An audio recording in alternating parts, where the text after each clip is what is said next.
네, 영상에서 보신 것처럼 한국판 뉴딜은 디지털 뉴딜과 그린 뉴딜을 통해 새로운 기회를 창출하는 국가 대전환 프로젝트입니다.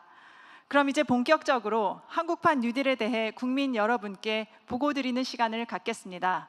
먼저 홍남기 경제부총리께서 한국판 뉴딜 종합계획에 대해 발표해 주시겠습니다.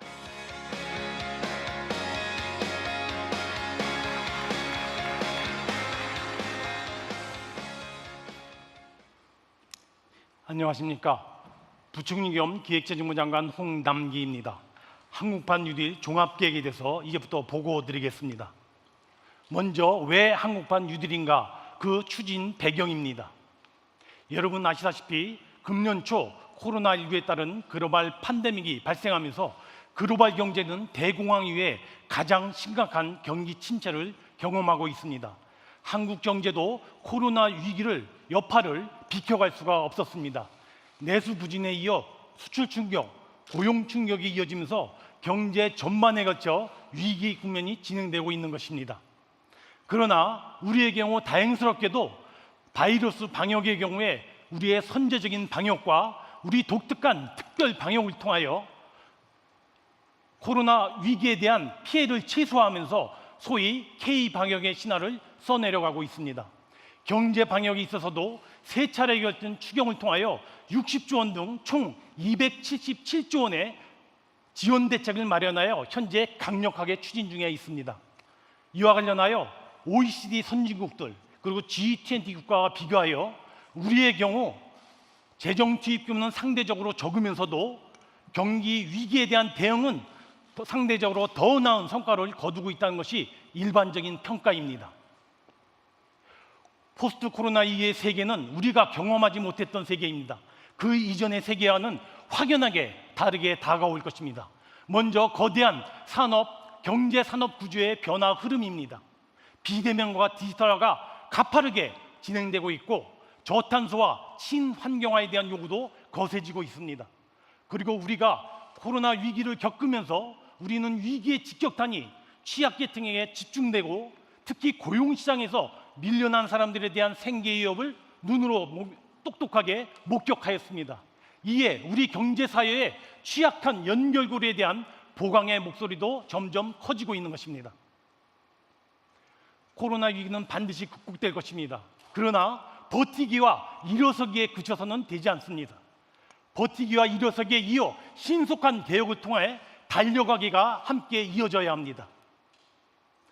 위기 극복과 코로나 이후에 글로벌 경제 선도를 위한 국가 발전 전략, 이것이 바로 한국판 뉴딜의 시발점입니다. 다음 한국판 뉴딜의 구상에 대해서 설명드리도록 하겠습니다. 먼저 2020년 한국판 뉴딜은 우리만의 강점과 자산을 바탕으로 새로운 방식과 새로운 전략하에 변화와 미래에 대비하는 국가 발전 전략이자 대국민 약속입니다. 선도국가로 도약하는 대한민국의 대전환, 이것이 바로 한국판 뉴딜의 비전이라고 할 수 있을 것입니다. 위기는 위험과 기회의 합성어입니다. 위험을 극복하면 기회가 따라온다는 것입니다.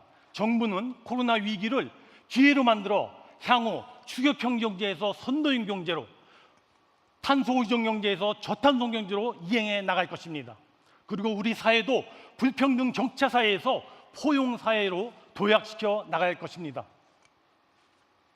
다음은 한국판 뉴딜의 전체 모습을 말씀드리겠습니다. 고용사회 안전망이라고 하는 튼튼한 디딤돌 위에 디지털 뉴딜과 그린 뉴딜이라고 하는 두 축이 함께 서 있는 구조입니다. 이와 같은 한국판 뉴딜은 재정 투자가 중심이겠습니다만 규제의 혁파와 제도 개선 과제도 함께 추진될 것입니다. 아울러 한국판 뉴딜의 재정 투자는 단순히 마중물입니다. 이를 토대로 하여 민간이 대규모 투자와 새로운 산업을 일으키는 등 화답하는 펌프질이 함께 있어야 할 것입니다. 디지털 뉴딜은 그리고 그린 뉴딜은 왜 중요하고 절실할까요? 지금 디지털화는 국가 경쟁력의 핵심 요소가 되고 있습니다. 아울러 디지털 경제의 전환 속도도 점점 가속화되고 있습니다. 이와 같은 상황 속에서 디지털 뉴딜 프로젝트들을 앞당겨 시행함으로써 우리 경제의 역동성을 확보하고 촉진시켜 나가는 것은 매우 중요한 과제입니다. 아울러 포스트 코로나 시대에 글로벌 기후 변화에 대한 대응 또한 절실합니다. 저탄소 그린 경제 역시 가속화되고 있습니다. 이와 같은 상황 속에서 그린 뉴딜 프로젝트를 선제적으로 추진함으로써 우리 경제 사회의 지속 가능성을 확보하는 것 역시 매우 중요한 과제가 아닐 수 없습니다. 우리는 코로나19 사태를 겪으면서 고용 충격, 소득 격차, 복지 사회 사각지대를 눈으로 똑똑히 목격하였습니다. 이제 더 두터운 고용 사회 안전망을 강화하여 우리 경제 주체들의 복원력을 강화시켜 줘야 할 것입니다. 아울러 신산업 핵심 인재를 갖다가 양성하는 등 사람 우선 가치를 실현한다는 측면에서 포용적인 사람 투자도 매우 중요한 과제로서 결코 소홀히 할 수 없을 것입니다. 이제는 한국판 뉴딜 세부 내용을 말씀드리도록 하겠습니다. 한국판 뉴딜은 후보템으로 상징되는 미국판 뉴딜과는 차이가 있을 것입니다. 한국판 뉴딜은 토목사업과 구별되는 디지털 그린 인프라 작업입니다. 그리고 데이터댐 구축과 같이 포스트 코로나 시대에 미래의 먹거리를 창출하기 위한 토대 구축 작업입니다. 그린 에너지댐처럼 저탄소 경제 또 환경 친화적인 사회로 전환하기 위한 선도 프로그램이고 미래 핵심 인재 양성을 위한 장기적인 투자 성격도 지닌다 할 것입니다. 이제 한국판 뉴딜은